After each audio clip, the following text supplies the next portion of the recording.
Kundalini. Yeah. What is the association of Kundalini in Tantra in general, and how is it being used versus how to actually understand Kundalini? See, one thing we have to be very clear about Tantra and Kundalini is that all the tantric practices, whether it is good ones or bad ones, irrespective of this demarcation, all of them are intended to awaken this Kundalini energy in an individual. So, Sri Vidya Tantra is inseparable from this concept of Kundalini awakening. And Kundalini awakening is a word which is so badly marketed. There are crash courses, Saama, Yes, half a day, yes. 1 day courses. So, Crash courses are there, and then mass awakening of Kundalini happens. So, in this context, I would like to bring in again my Gurudev Swami Rama. He says that when Kundalini has to be awakened, it is 1-to-1. It can never be mass awakening. So when it is not mass awakening, or if at all somebody tries to do it, more damage is done than anything good can happen out of it.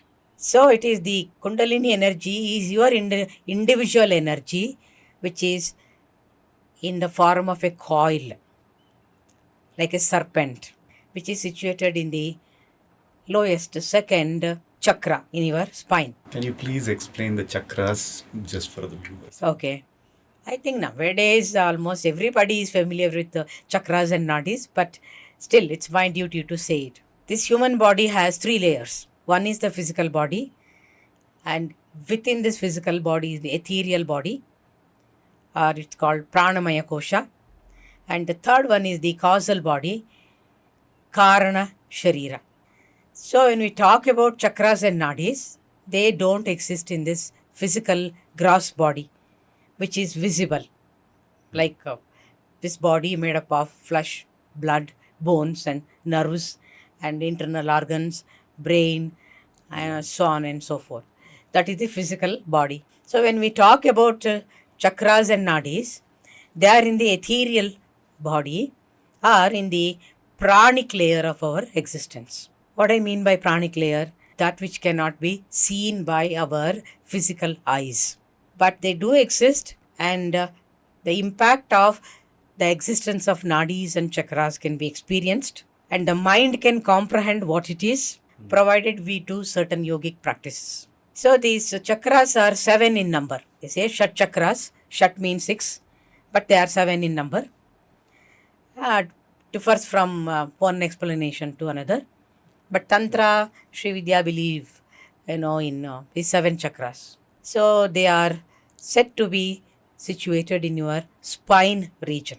And in the spine, they have particular locations connected to our internal organ so that it's easy to understand. So the lowest chakra is called Muladhara chakra, which is at the tail end of your spine. And all the chakras are aligned in the central line of the spine.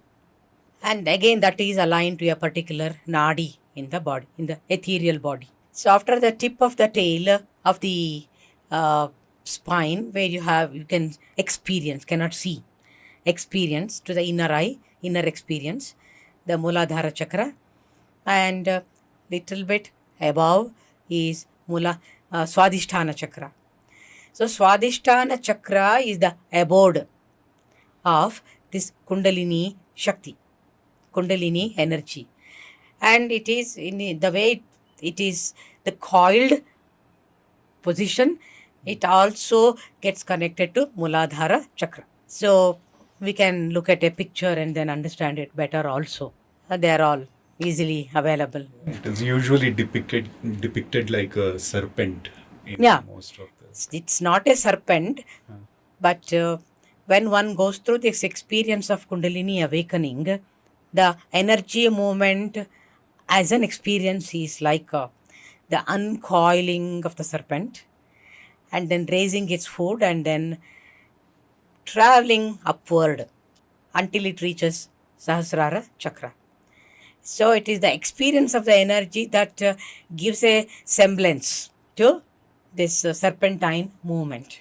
Okay. But there are many people who believe that there is a particular serpent in our body and that gets awakened, which is called Kundalini energy. After Swadhisthana, the navel center, just to give a proper location to it, you have Manipura chakra, called solar plexus nowadays. And then, Anahata chakra or heart chakra, and this Hrit chakra, HRIT or HRT. That's how it is spelled. They are one and the same. No, it's not. They have different locations, different purposes. And popularly known one is Anahata chakra or the heart center. And then come to the throat chakra in the dip of your throat is called Vishuddha chakra. So Vishuddha chakra is located as the throat chakra in the dip of the throat. And then you move further up, and between the two eyebrows is Ajna chakra, or the mind chakra, many people put it as. So up to this point is 6 chakras.